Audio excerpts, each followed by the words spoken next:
Jerome Jerry Siegel was born October 17, 1914, and lived until January 28, 1996. He was the American co-creator, along with Joe Shuster, of Superman, the first of the great comic book superheroes and one of the most recognizable characters of the 20th century. In 1929, Siegel published what might have been the first science fiction fanzine ever, called Cosmic Stories, when he was only 15 years old, which he produced with a manual typewriter and advertised in the classified section of Science Wonder Stories. Joseph Joe Shuster, born July 10, 1914, lived until July 30, 1992. He was a Canadian-born, American comic book artist best known for co-creating the DC Comics character Superman with writer Jerry Siegel.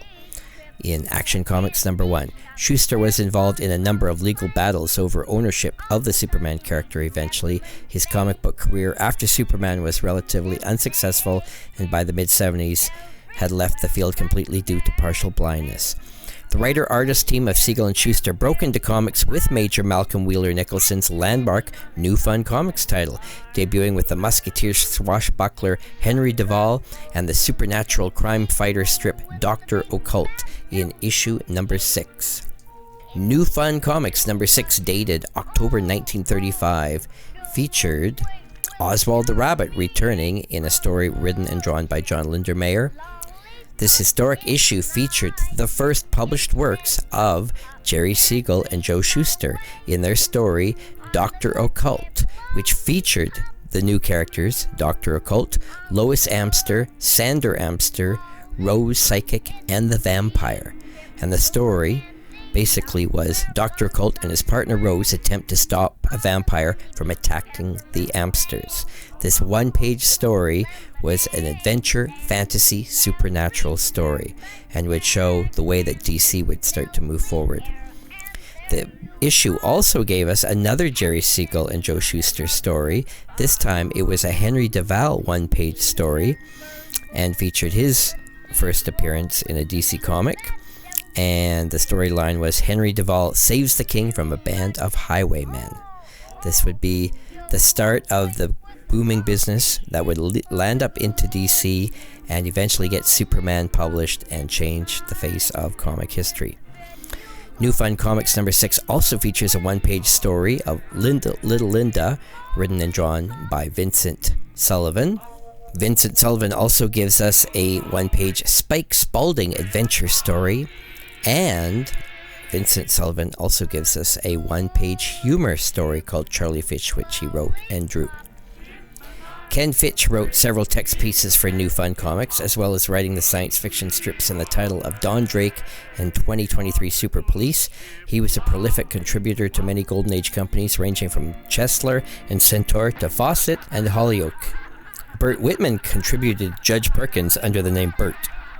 He had a small comic shop in the early 1940s, which produced Whirlwind Comics, Crash Comics, and early issues of Green Hornet Comics. Whitney Ellsworth contributed Little Linda, starting with the second issue. He became a key editor for the early DC titles. Leo Omelia took over the art chores as of issue number 4 on Barry O'Neill, which was an adventure strip set in the Far East.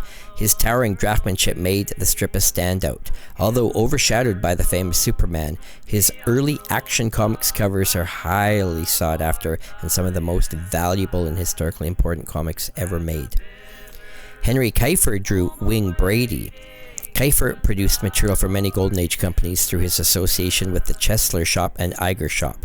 He drew many esoteric features such as Dr. Nereid for Green Giant Comics, Liberty Lads for Champion Comics, and mainstream stories for Classics Illustrated. Jack Warren, who drew the humorous Western strip Local Luke, continued in this vein by drawing a variety of humor and humorous Western strips for novelty publications, Hillman, and others. Gerber and Overstreet both call this next book very rare. Comic Book Marketplace listed it among the 50 rarest Golden Age comics ever, and DC completists Gary Carter and Ian Levine both dubbed it one of the rarest comics ever.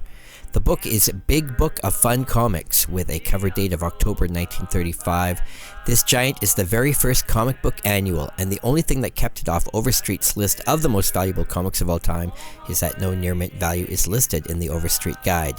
This is a large comic, 10 1.25 by 15 inches, with blank inside covers and no indicia.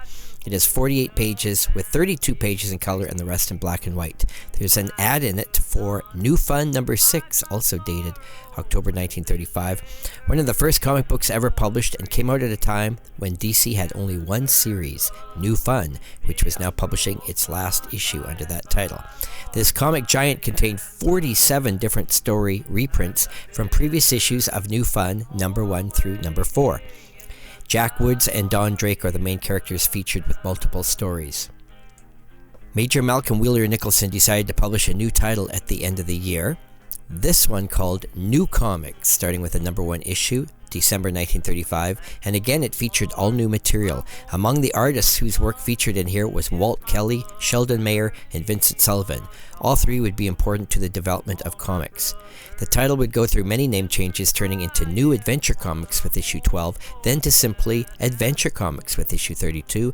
Like New Fun, the title went through a period of volume 2 with new numbering, starting with New Adventure Comics number 1, then New Adventure volume 3 number 1, and stopping with volume 3 number 2, before returning to number 2, continuing its original numbering run. This title, with the help of many superheroes features, would last until 1983, ending with issue 503. This is the first issue of DC Comics' second series. The title ran 11 issues as New Comics before turning into the new title.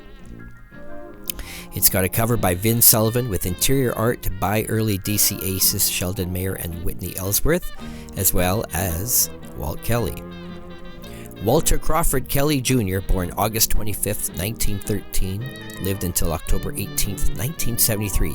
Commonly known as Walt Kelly, was an American animator and cartoonist best known for the comic strip Pogo. He began his animation career in 1936 at Walt Disney Studios, contributing to Pinocchio, Fantasia, and Dumbo. At that time, he did some work for DC Comics in 1935 and 36. In 1941, Kelly transferred at the age of 28 to work at Dell Comics, where he created Pogo, which eventually became his platform for political and philosophical commentary. New Comics number 1 has many interesting features, such as the cover story Jibby Jones, written and drawn by Vincent Sullivan. Walt Kelly gave us Gulliver's Travels, a 2-page story adapted from the Jonathan Swift classic book. And Sheldon Mayer debuted at DC with a science fiction title called Strange Adventures of Mr. Weed, a 4-page science fiction story. Sheldon Mayer, born April 1st, 1917, lived until December 21st, 1991, an American comic book writer, artist, and editor, one of the earliest employees of Major Malcolm Wheeler Nicholson's National Allied Publications. Mayer produced almost all of his comics work for the company that would become known as DC Comics. He is among those credited with rescuing the unsold Superman comic strip from the rejection pile. Between 1936 and 38, Mayer worked for Dell Comics, producing illustrations, house advertisements, and covers for titles including Popular Comics, The Comics, and The Funnies. Also in 1936, he joined the McClure Syndicate as an editor working for comics industry pioneer MC Gaines. While working for the McClure Syndicate, Mayer came across Jerry Siegel and Joe Shuster's unsold Superman comic strip, which he immediately fell in love with. He recalled in a 1985 interview, "The syndicated press rejected it about 15 times, but I was singing its praises so much that in 1938, Gaines finally took the strip up to Harry Donenfeld, who was looking for original material to run in his new title, Action Comics." Action Comics editor Vince Sullivan is also among those credited with discovering Superman. Sheldon Mayer retired from editing in 1948 to devote himself full-time to cartooning. He began to write and draw a number of humor comics for National, including the features The Three Musketeers, Leave It to Binky, a teenage humor book, and Sugar and Spike.